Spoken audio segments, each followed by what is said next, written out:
I often get asked variants of the question, when do you sleep? Do you ever sleep? And more constructively, how do you manage your time? How do you get everything done? Of course, I'm not the only one getting asked these questions. Typically, you will see this being joked about with anyone who appears, at least superficially, to be very, very busy, with perhaps the impression that they never sleep. And so in today's Hacking Academia video, I really wanted to cover two key aspects of this. So first, the whole deal with workload, hours worked, work-life so-called balance in academia and research, and go through some of the key important concepts. And then I wanted to share my experiences in the varied phases of my career to date over the first 2 decades or so in terms of workload, how I've devoted my hours, how I've split personal stuff with my working career, and other related concepts. So one of the key things to remember is that it is actually quite hard to accurately estimate the number of hours you spend nominally working per week. There's a number of reasons for this. If you've ever tried to do a detailed financial budget or count calories for some sort of diet, you'll have noticed probably then that it is actually quite difficult to accurately and faithfully keep track of these sort of quantities. And the same is true for hours worked. It's difficult for a number of reasons. Firstly, because practically what is work and what is not work is often blurred in careers. Not all careers involve you being able to very clearly and distinctly clock into work and clock out of work. In the research landscape, especially because a lot of the time people's personal interests and passions bleed over into their professional career or vice versa, it can be a little hard to clearly articulate what is work and what is not work. A second reason is that people, including myself during my career, very easily either underestimate or overestimate the number of hours they're working. So being substantially off in a faithful and accurate accounting of the number of hours you're working is quite common. And again, it's not trivial to get this number accurate. One of the reasons why people overestimate work, whether it's explicit or implicit, is this sort of fetishization of working extremely hard, the whole grind culture.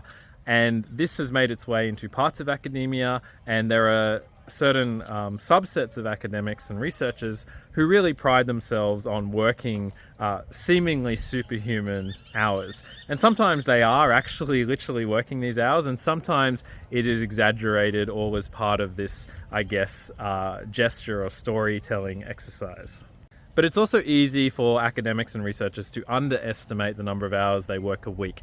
There are creepy, insidious ways for work to creep into times that you wouldn't consider to be working. For example, if you have a day off answering a call or dialing into a meeting, this of course is a common experience that's not specific to academia, and other ways of little bits of work creeping into personal time if you let it, whereby getting an accurate estimate of how much time you've worked on average over a year may significantly underestimate what you actually did because of all of these factors. When discussing work and the number of hours you put in, people always bring up the whole fact of, or the saying of, work smart, not hard. And people also will talk a lot about the fact that once you work beyond a certain number of hours a week or a day, you start to lose productivity, and perhaps you might even be going backwards at some stage because you're so tired and so overloaded. So these statements are true in the general case, but at the same time, it's important to be realistic. So one of the struggles I deal with in Australia, particularly in trying to cultivate a sensible work-life culture where people have their own lives, that they're not in the lab 24/7, is simply the fact that whilst some people overseas or elsewhere, who they are at least indirectly competing with, working long hours but in a really silly or stupid way and hence aren't being very productive, and so working smarter can actually be effective there, there is also a significant proportion of the community who is both working very hard and generally working very smart. And one of the things I work with, especially in terms of mentees, is having, I guess, the foresight to accept that there will be people who are sensibly and strategically working and simply put in a lot more hours and effort than they do, and that they may have some consequences, and that the fact that they may not be getting all of the benefits that those other people are getting is more than compensated for the fact that they've deliberately chosen to have more family time or more personal time. But it's not as if by magically working much smarter, you can achieve in 30 hours a week what someone who is equally smart and savvy about their time can do in 60 hours a week. The maths just don't add up. All right, that's some general concepts around hours and how people report the number of hours they work, in general, I guess, cultural attitudes towards the hours you work. In terms of my own personal experiences, so my journey started with a PhD. I did a PhD full-time, and at the end of that process, or shortly afterwards, I worked out that on average, I probably worked about 40 hours a week, which is probably somewhat below the average for people in my discipline at the time, but not perhaps absurdly so. And it was very imbalanced. So there was a lot of time during my PhD which was relatively cruisy, where we were working relatively normal hours, and there were periods of time, especially around deadlines, paper deadlines and so forth, where we were working very long hours for a sustained period of perhaps several weeks on end. And this continued into my initial postdocs. I did about 5 years worth of postdocs, and the postdocs had pretty standard hours, but then there were periods of time, sometimes several weeks, months on end, where we were working extremely hard. And so we were working sort of most of the daylight hours for a sustained period of several weeks, or most of several weeks. So again, very bursty. The average was sort of probably a fairly average work week in terms of hours, but there were very intense periods at regular intervals. One of the things that's really important to mention is the nature of the work. So during my PhD and my postdoc, even if I worked very long hours for a week, I was generally, not always, capable of then instantly switching into a family activity or a friend activity or some sort of fun activity without really having to worry too much about being exhausted or fatigued. Obviously, maybe a little bit short of sleep. Now, part of that, of course, was because I was younger at the time, but part of it was the nature of the work. So the work was challenging, but it meant I had plenty of spare energy left over for the rest of my life most of the time. If you fast forward about 2 decades, my lifestyle now in terms of work is that I typically work relatively normal hours, but when I come home or on the weekends or whenever my off time is, I have a very little left to give. So what I mean by that is, although I'm not working 80 hours typically, although there are some exceptions to that, my work is of a nature where I have to always be on most of the time, and that means it's very taxing and very draining. And so when I finish with work, although theoretically I have lots of hours free still in the week, there are limits to what I can do with that time, because I've really used up some of my, I guess, energy during the week doing that work activity. So it's a different type of work now in my career to what it was 10 or 20 years ago. There are, of course, exceptions to this in the lead up to particular deadlines, although not most deadlines nowadays.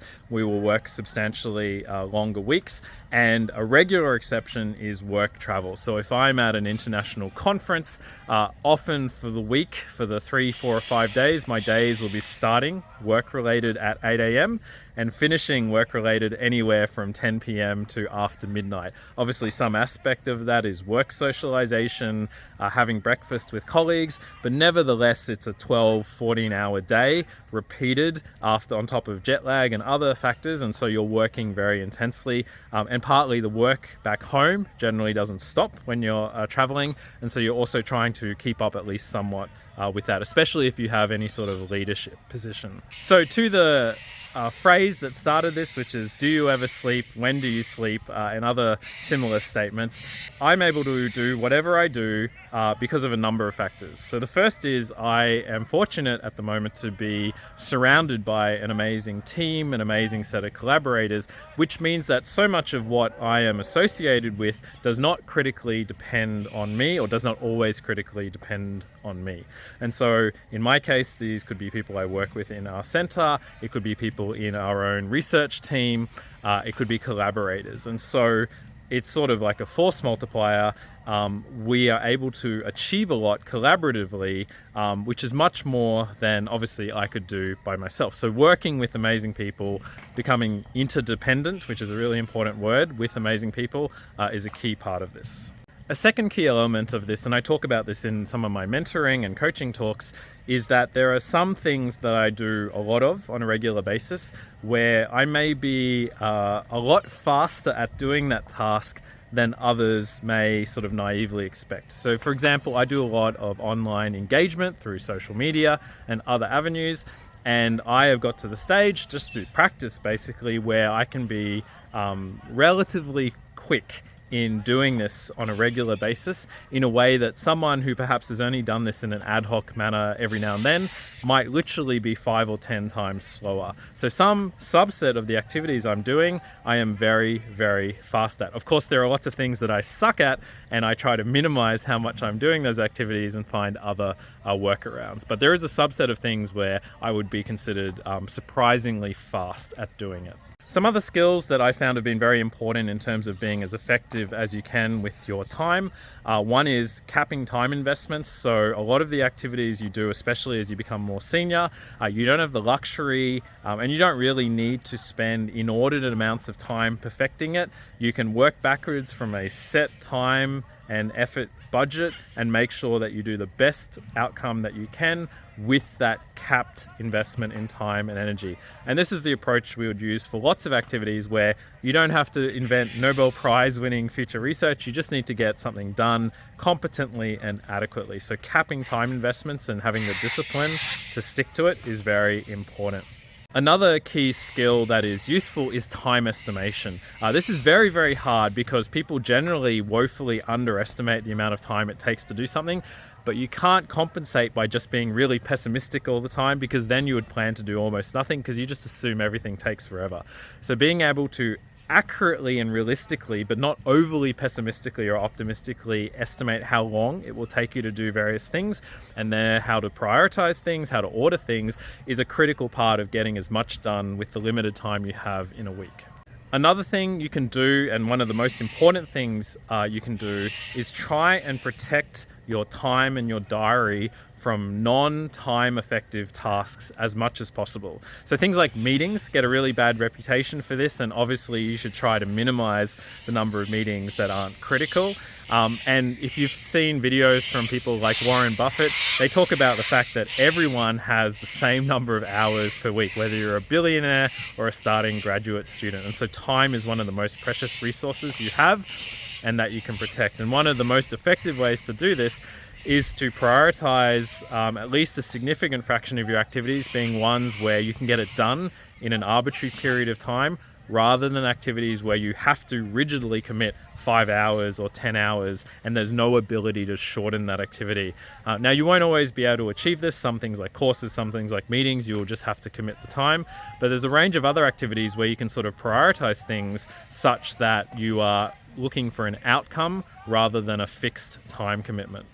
In terms of the general debate around how hard you should work at your career, this is going to depend entirely on your context, your goals, your constraints, your commitments outside of work, your risk appetite, and a whole bunch of other factors. And there is obviously no one-size-fits-all correct description of how many hours a week you should work. What is important is that you at least attempt to have some sort of accurate appraisal and refresh this appraisal on a yearly basis of how hard you are actually working. First of all, to check that, for example, if you've got a reasonably high paid job but you're working 90 hours a week, that your actual hourly rate is much worse than you might have naively expected. So being honest with yourself and getting an accurate appraisal of how hard you're actually working is important.